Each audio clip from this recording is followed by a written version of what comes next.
Começando mais um vídeo para vocês aqui, esse aqui é o Michał Krizo, a besta eslovaca, que estava realmente muito grande, tem uma condição que é muito boa, só que ele estava muito desbalanceado neste campeonato aqui. Cintura muito larga, fora de controle. Inclusive o Tyler Manion chegou a citar esse lance de falta de controle abdominal, de que tudo é observado nos mínimos detalhes para definir colocações ali quando ele falou de Nick Walker versus Derek, e tinha isso no Michał Krizo. Olha só a cintura dele, como saía para os lados, como acabou aumentando e saindo de controle. E as poses de costas dele também não saíram muito bem, principalmente pelo fato dele não estar conseguindo fazer a rotação externa do braço e posicionar muito bem. O consenso era o seguinte, aqui no Brasil, acho que a gente concorda que o Leandro Pérez deveria ter ficado à frente do Michał Krizo. A mídia internacional já começa a falar isso, o Fouad Abiad falou isso ontem, Ian Valliere concordou, o Seth Ferris concordou, ninguém discordou que o Pérez deveria ter ficado à frente do Michał Krizo. Coloca o Pérez aí realmente na conversa total para estar dentro do top 10 de Olímpia. E o Michał Krizo, ele falou aqui um pouquinho, o Beyond the Stage TV trouxe aqui uma declaração dele,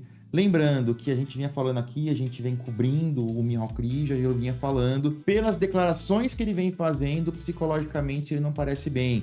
Ele falou que imaginava que não poderia vencer nem o Pittsburgh, nem o New York, é meio óbvio porque tem o Nick Walker ali, tinha o Derek, mas ele falou que depois disso ele tenta mais um show que ele não acha que vai se qualificar e que possivelmente ele vai acabar tirando o ano off para poder voltar só ano que vem recuperado. Ele também deixou muito claro que foi competir tanto no Pittsburgh quanto no New York por pressão do patrocinador, que por ele iria competir no Dubai pra frente, então ele já tá se sentindo cansado, etc. E aqui ele fala um pouco mais sobre isso. Co považujem za neúspech? Olha lá, eu falhei na minha cabeça, no aspecto psicológico, né, mental. Tak to je moja hlava, ktorá robí niekedy také blbosti.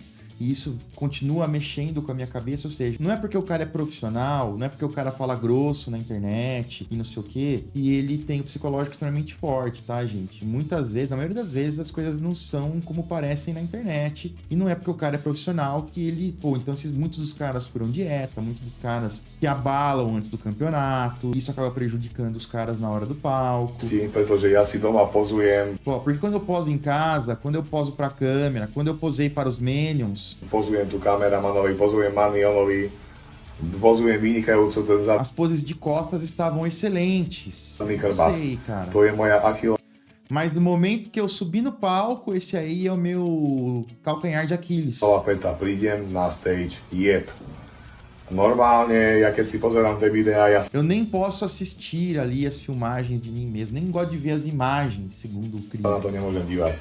Ja stlačím ten chrbát, ja som taký vystavený. E ele fala, quando eu tô estressado, eu fico espremendo meu ombro, minhas escápulas uma contra a outra. Presovaný v tom, vieš? Vieš čo, môže to byť kľudne dané len tým, že som dlho E ele fala que isso aí pode ser pelo fato dele não ter competido aí, eu não vim competindo há muitos anos. nepretekal a že tá hlava nie je ešte nastavená. Prídem do New Yorku a môže to byť. E aí ele fala que no New York Pro a história será totalmente diferente. Vamos ver. Também quero mostrar essas imagens aqui. Isso aqui é Ironman Pro 2008, primeiro ano do Phil no Olímpia, uma das primeiras competições do Phil no profissional. E a gente sempre fala do Ironman porque ele tinha uma iluminação, era a melhor iluminação que tinha. Ali naquela época tinha boas iluminações, mas esse era o melhor show. Nas finais tinha essa cortina meio brilhante ali, mas que ela acabava não recebendo uma iluminação direta, então o foco ficava no atleta. Uma iluminação que causava sombras bem dramáticas ali na medida certa. Era aquele show, Iron Man, era um show que não dava muito prêmio em dinheiro, era um show que acontecia uma semana ou duas antes do Arnold, era o primeiro show da temporada, que era meio um aquecimento pro Arnold. O Chris Cormier ganhou esse show aí, sei lá, 4, 5 vezes. E era um show que quase todo pro queria ir, não pelo prêmio em si, mas eles queriam ir porque eles sabiam que eles teriam excelentes imagens deles mesmos para se divulgarem depois devido ali à iluminação. E esse aí é o Phil. Eu tive a oportunidade de ver o Phil esse ano, 2008, foi o primeiro ano que eu fui pro Olímpia, cobri em loco. Foi quando a gente fez o primeiro documentário maromba do Brasil, o DC USA Tour, onde eu saí de São Paulo, fui pro Texas, fiquei 2, 3 dias ali na Metroflex Gym, que era a academia do Ronnie Coleman, conversei com o Brian Dobson, treinei por lá, mostrei como que era a academia, algo que nunca tinha sido feito antes no Brasil. Isso no YouTube em 2008, tá? Depois de lá, fomos pra Califórnia, fui conhecer e mostrar a academia do Milos, a Colosseum Gym, que fechou um tempo depois, mas era ali melhor que a Gold's Gym naquele momento, quase todo mundo treinava lá. Fui mostrar a Gold's Gym, que era a meca naquele momento, lá em Venice Beach. Fui no Firehouse, que era um restaurante muito famoso. Fui na loja Max Muscle. Ou seja, fui mostrar toda a cena maromba americana de Los Angeles, do Texas, e trazer essa informação para o público brasileiro. Então a gente vem produzindo conteúdo faz tempo aí. E depois, obviamente, fui para Vegas cobrir o Olímpia, mostrar o Olímpia. Foi uma produção muito legal. Tem a playlist aqui no canal do DC USA Tour, para quem quiser, vale a pena. É claro que são gravações de 2008, então a produção realmente está envelhecida, mas vale a pena assistir para entender como era aquele momento no esporte no mundo e aqui no Brasil também. Quero falar também rapidamente da minha consultoria online. Estamos oferecendo consultoria online, vagas abertas, estamos voltando aí, treino, dieta, ó, Chainzão, bons tempos, hein, cara, bons tempos aí de competições. Quem quiser, esse aqui é o site. A gente tem ali planos comigo, planos com a equipe, mas comigo supervisionando. Tem também serviço especial para profissionais que querem aprender um pouquinho mais profundamente. O link tá aqui embaixo na descrição. Entra lá, conhece o serviço, preenche o formulário que eu entro pessoalmente em contato com você para explicar, tirar suas dúvidas e fechar seu plano. Tyler Manion trouxe ontem à noite aí o feedback para a Classic Physique, que também foi bastante controversa nesse Pittsburgh e será repetida no New York Pro. Teremos aí novamente esse embate de Josema e Ruff Diesel. O Tyler começa falando que o Josema estava numa condição insana, que é até melhor do que a que o Logan mostrou no Arnold Classic Ohio, e ele fala o seguinte, depoimento forte aqui do Tyler Manion: esse show foi o show que o Josema se apresentou como um dos favoritos ao título. Falei isso lá no Monstercast e vinha falando, os Manion estão gostando muito do Josema. Na avaliação que o Josema fez lá com o Tyler, já foi muito elogiado. Eles falaram assim, então você é o cara que vai tomar o lugar do Sebum esse ano, não sei o quê. Os Manion estão com um olhar diferente pro Josema, tá? Estão achando realmente ele com muita qualidade. E essa declaração do Tyler reforça ainda mais isso aí que eu tô dizendo. O Tyler também fala o seguinte, que foi um show muito parelho, muito equilibrado, e os pontos fortes de um eram os pontos fracos do outro, onde um era muito forte, o outro era muito fraco, então foi muito equilibrado. E o Tyler diz que consegue entender também que caso o resultado tivesse sido outro, ou seja, Josema vencendo, ele conseguiria entender perfeitamente a vitória. Isso aí realmente dentro do bodybuilding, dentro do julgamento como é feito hoje, de forma mais subjetiva, quando a gente fala nesse alto nível, onde os caras estão muito próximos ali um dos outros, quase sempre dá para justificar um resultado ou outro. Então no Nick Walker versus Derek, daria para justificar a vitória do Nick Walker, por exemplo, assim como deu para justificar a vitória do Derek. Aqui a mesma coisa. Falando agora de poses, do publicismo de frente, o Tyler fala que os braços do Josema melhoraram muito, que a cintura ficou pequena, mas o Tyler nota que a cintura do Josema fica estreita porque ele lateraliza o tronco e coloca ali o quadril no ângulo correto. Esse é um ponto. O Josema tem que posar muito lateralizado. Poucos meses atrás, teve uma recomendação da Pro League e tudo mais para que os caras da Classic posassem totalmente de frente. Isso não tá acontecendo, acho que lá não valeu para nada. Inclusive o Tyler falando que tá ok lateralizar, que isso não tem impacto negativo, pelo contrário. Eu discordo.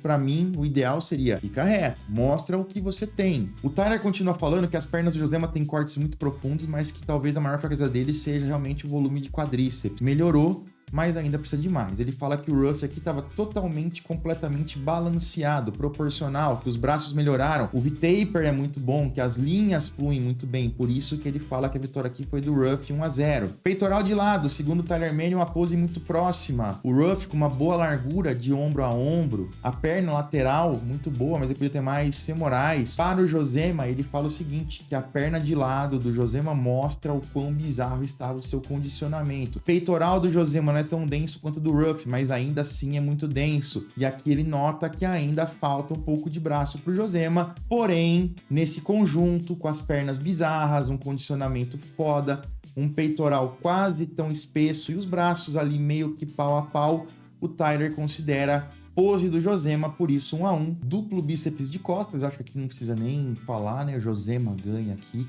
o dia inteiro. Falou que o Ruff melhorou muito ao longo dos anos, ele elogia a condição e separação ali em glúteos e pernas do Ruff, mas ainda faltam femorais e que os braços do Ruff poderiam ser maiores. Josema, ele fala o seguinte, costas assustadoras para Classic Physique. E ele fala que os braços do Josema melhoraram. Eu também acho que melhoraram bastante, o tríceps ali especialmente. Ele fala que as costas são insanamente largas e profundas. E o detalhe na parte externa dos braços melhorou bastante, dos ombros também. Que o Josema, inclusive, consegue mostrar esse detalhe dessa parte aqui, que é a separação entre o bíceps, o braquiorradial e a cabeça lateral do tríceps junto com o deltoide, que ele consegue mostrar essa separação da parte externa dos braços muito melhor do que ele consegue fazer no peitoral de lado, por exemplo. Isso aí é um plus para a pose dele, por isso pose do Josema, 2-1 para o Josema a essa altura. Abdominais e coxas, falou assim que nesse show os abdominais do Josema estavam mais profundos, mais separados, mas as pernas, mesma coisa do duplo bíceps de frente, bem cortadas, mas falta volume. E o Ruff é o seguinte, o peitoral muito espesso, os dorsais saindo muito bem, a cintura muito fina, muito estreita, e a proporção excelente entre superiores e inferiores, e por isso o Tyler diz que o Ruff Diesel vence essa pose 2-2. E na pose clássica aqui o Josema angula o quadril para que ele fique menor, o Tyler detalha e fala isso mais uma vez, aqui lateraliza bem mais o quadril, né? E como ele é um cara muito largo nas costas, mesmo ele lateralizando bem o quadril, ele perde um pouco de largura de costas, mas como elas são muito largas, tem muito músculo, acaba ainda ficando um V-taper muito grande. O Kaique meio que fez isso também aí, mas acabou ficando um pouco estreito em cima, então possivelmente ele vai reajustar essa pose. E aqui, segundo o Tyler, o Ruff mostrou toda a sua estética, formato muscular, proporção, linhas. Ele fala que ali cada um mostrou as suas forças, mas que o Ruff tem um físico mais balanceado, por isso o Ruff vence 3-2, mas que ele compreenderia se fosse o contrário, o Josema vencesse. Ele fala também aqui no final que o diferencial foi o balanço do físico. Ruff mais proporcional, mais completo. E é o que a gente fala, o bodybuilding é um conjunto de tudo sendo avaliado. Então, muitas vezes, os caras vão empatar em volume, empatar em condicionamento. E aí a proporção e a linha vai desempatar. Nesse caso aqui, o Josema muito condicionado, mas aí a vantagem que o Josema tinha em condição em relação ao Ruff não era tão grande quanto a vantagem que o Ruff tem de linha, proporção, estrutura em relação ao Josema. Claro que tudo isso aí poderia ser mensurado, a gente poderia ter números quantificando isso, ficaria muito mais simples de entender. E é óbvio também que tem muita gente nova chegando, que às vezes não consegue entender muito bem os critérios de julgamento, não consegue ver alguns detalhes e nuances. O condicionamento é muito mais simples de ver realmente, esse aspecto sólido, ainda mais no Josema, que é bizarro, então por isso muita gente, o Josema é muito seco, deveria ter vencido. Nem sempre é só sobre isso, mas também é sobre isso. O bodybuilding é um esporte difícil de explicar, às vezes nem mesmo o árbitro consegue explicar, mas essa aqui foi a justificativa dele. Quero muito a sua opinião, você concorda, você discorda. E logo depois disso, tanto o Josema quanto o Ruff falaram a respeito dos feedbacks do Tyler. Olha que legal. Nesse post aqui do Instagram, do Tyler Manion, olha só, o Josema já colocou aqui, ó, mais trabalho. Ou seja, ele vai trabalhar para chegar onde foi pedido. E o Ruff Diesel também comentou: concordo totalmente, vou trabalhar essa cadeia posterior começando segunda-feira de manhã. Quero muito a sua opinião, comenta aí pra mim, você concordou, discordou do Tyler. Vou ficando por aqui, hein? Já já eu volto, galera, com mais vídeos pra vocês. Valeu!